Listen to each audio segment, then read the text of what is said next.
നമ്മൾ വായിച്ച വംശാവലി പുസ്തകം, മത്തായിയുടെ സുവിശേഷം ആരംഭിക്കുന്നത് വംശാവലി പുസ്തകത്തിന്റെ പേജുകളായി പോകുകയാണ്. അബ്രാഹം മുതലാണ് വംശാവലി പുസ്തകം ഇവിടെ കൊടുത്തിരിക്കുക. ഈ വംശാവലി പുസ്തകത്തില് 2-3-4 സ്ത്രീകളുടെ പേരുണ്ട്. മാതാവിനെ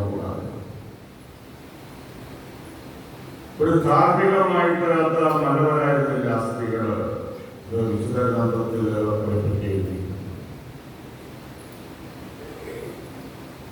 അങ്ങനെ വരാനായിട്ട് കാരണം യേശു ലോകത്തിലേക്ക് വന്നത് എല്ലാവരെയും രക്ഷിക്കാൻ കഴിയും.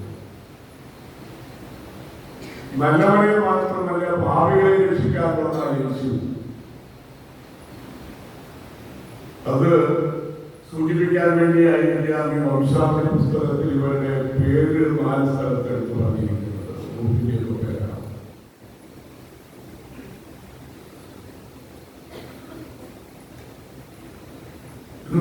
പരിശുദ്ധ കന്യകാമറിയത്തിന്റെ ജന്മദിനം നമ്മൾ ആചരിക്കുക. നമ്മളെല്ലാവരും പെരുന്നാൾ ആഘോഷിക്കുന്ന കാലഘട്ടമാണ്. ഒത്തിരി മക്കളുണ്ടായിരുന്ന കാലത്ത് പെരുന്നാൾ ഓർക്കാൻ തന്നെ സമയമായിരുന്നു. 8-10 പെരുന്നാളൊക്കെ ഉണ്ടെന്ന് സമയമില്ല. പുതിയ ആളുകളിൽ ഒത്തിരി കഷ്ടപ്പെട്ട് പണിയെടുത്താല് പഴയ പിതാക്കന്മാർക്ക് മക്കളെ വളർത്താനോ അവർക്ക് ആഹാരം കൊടുക്കാനോ വക ലഭ്യമായിരുന്നു. എന്നാൽ ഇന്ന് 1-2 ആയതുകൊണ്ട് വർഷത്തിൽ 1-2 കൂടുതലും പെരുന്നാൾ ആഘോഷത്തെ നടത്താനായിട്ട് അവസരമുണ്ട്. കാരണം ഒത്തിരി നടത്താനുണ്ടായിരുന്നതാണ്. ഇവിടെ പരിശുദ്ധ അമ്മയുടെ മാതാപിതാക്കള്, പരിശുദ്ധ മാതാവിന്റെ മാതാപിതാക്കള് ജോവാക്കിം അല്ല, ഇവരാണ് മാതാപിതാക്കള്. അവര് മാതൃകാ ദമ്പതിമാരായിരുന്നു. അതുകൊണ്ട് അവർക്ക് ലഭിച്ച ഏക മകളാണ് പരിശുദ്ധ മറിയം എന്നാണ് നമ്മൾ വിശുദ്ധ ഗ്രന്ഥത്തിൽ നിന്ന് പാരമ്പര്യത്തിൽ നിന്ന് മനസ്സിലാക്കുന്നത്. അപ്പോൾ നല്ലവരായ മാതാപിതാക്കള് പരിശുദ്ധ മറിയത്തെ നല്ലവളായിട്ട് വളർത്തി. അതാണ് പാരമ്പര്യം പറയുന്നത്, സഭ പഠിപ്പിക്കുന്നതും അങ്ങനെ തന്നെയാണ്.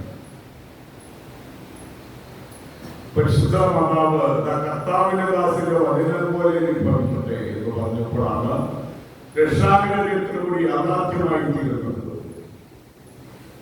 രക്ഷകനായ യേശുവിന്റെ ജനനത്തിൽ അമ്മ പരിശുദ്ധ കന്യകാമറിയമാണ്. നമുക്കറിയാം, വളർത്തുപിതാവാണ് സ്നേഹപിതാവ്. ദിവ്യദൂതൻ മാതാവിന്റെ അടുക്കൽ ചെന്ന് മംഗളവാർത്ത അറിയിക്കുക. കാരണം ഇന്നും ആവട്ടെ കർത്താവിന്റെ നല്ല പരിശുദ്ധമറിയത്തോട് വഹിച്ചു പരിശുദ്ധാത്മാവാലും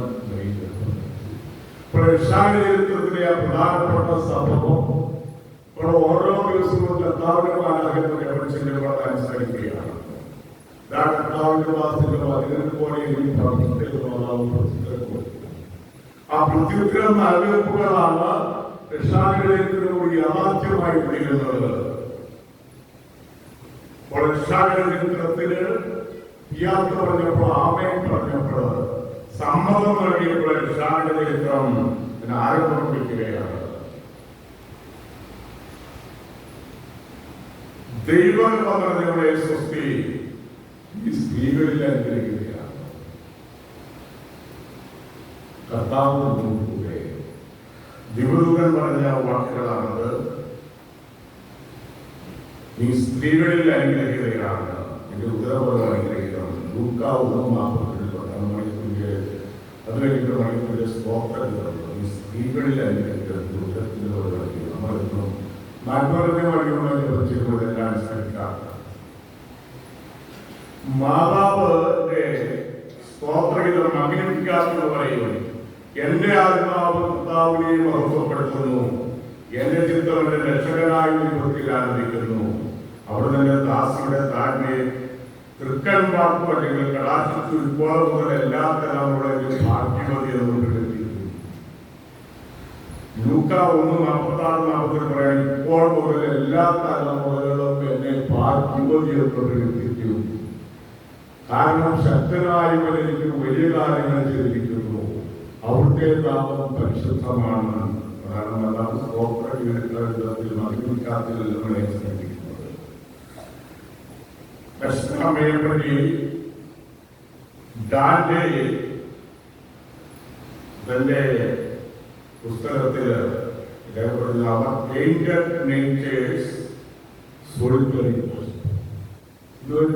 പാപമർഗീയമായ മനുഷ്യപ്രകൃതിയുടെ ഏകാഭിമാനം എന്നാണ് ദാന്റെ പരിശുദ്ധാമ്മയെ വിശേഷിപ്പിക്കുന്നത്. മാതാവിന്റെ മധ്യസ്ഥതയെ പറ്റി പറഞ്ഞാല് കാനായിലെ കല്യാണങ്ങളിൽ വിളിച്ച് മാതാവ് പറഞ്ഞു പിതാവുമായി അവർക്ക് വീഞ്ഞില്ല. അപ്പോൾ യേശു പറയാണ് സ്ത്രീയെ ഇരിക്കുന്നതിന് എന്ത് എന്ന് പറഞ്ഞെങ്കിലും മാതാവിനെ അവൻ പറഞ്ഞതുപോലെ ചെയ്യുക. അങ്ങനെ യേശു തന്റെ ആദ്യത്തെ അടയാളം അവിടെ പ്രവർത്തിക്കുകയാണ്. കാനായിൽ വെച്ച് വെള്ളം വീഞ്ഞാക്കിക്കൊണ്ട് യേശു തന്റെ രക്ഷാകര ജീവിതത്തിന് ആരംഭം, പരസ്യ ജീവിതത്തിന് ആരംഭം കുറിച്ചുകൊണ്ട് ആദ്യത്തെ അടയാളം അത്ഭുതം പ്രവർത്തിക്കുകയാണ്. യേശുവിന്റെ വളർച്ചയെപ്പറ്റി അതേ കാര്യങ്ങൾ, പരസ്യത്തെ പറ്റി ഒത്തിരി കാര്യങ്ങൾ പറയുന്നുണ്ടെങ്കിലും വളർച്ചയെപ്പറ്റി, വളർന്നു വന്ന സാഹചര്യങ്ങളെ പറ്റി ഒത്തിരി ഒന്നും പറയുന്നില്ല.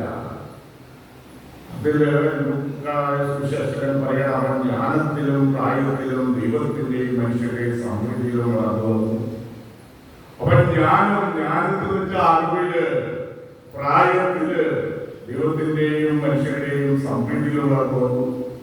നമ്മുടെയൊക്കെ മക്കൾ എങ്ങനെയാണ് വളർന്നു വരേണ്ടത്? ഇതേ രീതിയിലാണ്. ഇവിടെ സ്കൂളിലായിരിക്കുന്നുണ്ട് ജ്ഞാനം, വേദപാഠത്തിന് കൃത്യമായിട്ട് പറഞ്ഞയക്കണം, ദൈവിക കാര്യങ്ങൾ അവർ പഠിക്കണം. അതിന് ബാക്കി വിഷയങ്ങളെക്കാളും പരമപ്രധാനം കൊടുക്കണം. മക്കൾ എങ്ങനെയാണ് ജീവിക്കേണ്ടതെന്ന് പറഞ്ഞു കൊടുക്കുന്നത് വിശ്വാസ സത്യങ്ങൾ വഴിയാണ്. അവരെ ജീവിക്കേണ്ടത്, അവർക്ക് മൂല്യബോധം ഉണ്ടാക്കി കൊടുക്കേണ്ടത്, ജീവിതത്തിന് ലക്ഷ്യം ഉണ്ടാക്കി കൊടുക്കേണ്ടത്, ആത്മീയ കാര്യങ്ങൾ പകർന്നു കൊടുക്കേണ്ടത് വിശ്വാസ പരിശീലനത്തിലൂടെയാണ്.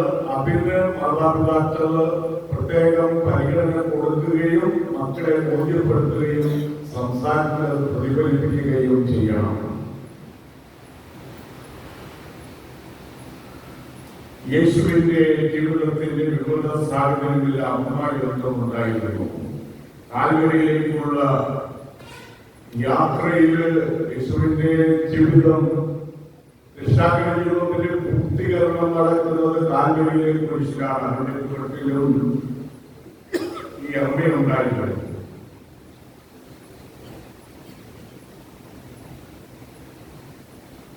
നമ്മുടെ സ്വർഗീയ അമ്മയാണ് പരിശുദ്ധ മാതാവ്. ദൈവപുത്രനായ മിശിഹായുടെ അമ്മ എന്നുള്ള നിലയിൽ എല്ലാം ഹൃദയത്തിൽ സംഗ്രഹിച്ച അമ്മ, എല്ലാവിധ പ്രതികൂല സാഹചര്യങ്ങളും കാൽവരിയിലേക്കുള്ള യാത്രയിലും ജീവിതത്തിലും വിവിധ സാഹചര്യങ്ങളിലുമെല്ലാം ഹൃദയത്തിൽ സംഗ്രഹിച്ചുകൊണ്ട് അമ്മ കടന്നുപോയി. അമ്മമാർക്ക് ഇക്കാര്യത്തിലുള്ള അമ്മമാർക്ക് തീർച്ചയായിട്ടും ദുഃഖങ്ങളുണ്ടാകുന്നു. അപ്പന്മാർക്ക് പ്രതിസന്ധികളുണ്ടാകുന്നു. മക്കളെ വളർത്തുന്നതിൽ, അവരുടെ വളർച്ചയിൽ, അവരുടെ ജോലി കിട്ടുന്നതിൽ, അവരുടെ ജീവിതാന്തസ്സിൽ, അവരുടെ വിവാഹ ജീവിതത്തിലേക്ക് പ്രവേശിക്കുമ്പോൾ അത് കഴിഞ്ഞുള്ള ജീവിതത്തിലൊക്കെ ഉത്കണ്ഠയുണ്ടാകുന്ന നല്ല മാതാപിതാക്കളുണ്ട്.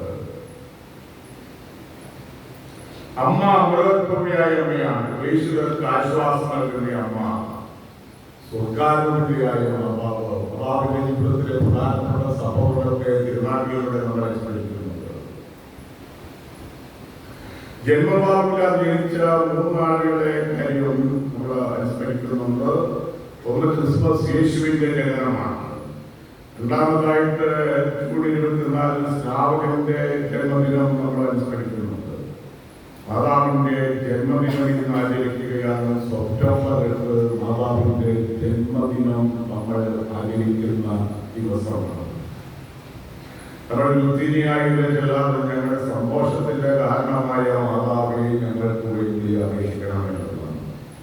വെളിപാടിന്റെ പുസ്തകത്തിൽ മാതാവിനെ പറ്റി പറയുന്നുണ്ട്. സ്വർഗത്തിൽ വലിയൊരു അടയാളം കാണപ്പെട്ടു.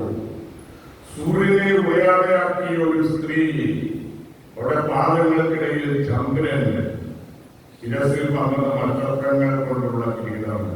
ഇതാണ് സ്വർഗീയ അമ്മയെ പറ്റി വിശുദ്ധ യോഹന്നാന്റെ വെളിപാടിന്റെ പുസ്തകത്തിൽ രേഖപ്പെടുത്തിയിരിക്കുന്നത്.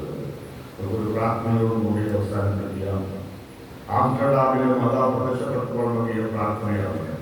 ക്രിസ്തുനാഥ പിതാവിന്റെ പുത്ര, അങ്ങയുടെ ദിവ്യയെ ഇപ്പോൾ ഭൂമിയിലേക്ക് അയക്കണമേ. എല്ലാ ജനപദങ്ങളുടെയും ഹൃദയത്തിൽ പരിശുദ്ധാത്മാവ് വസിക്കട്ടെ.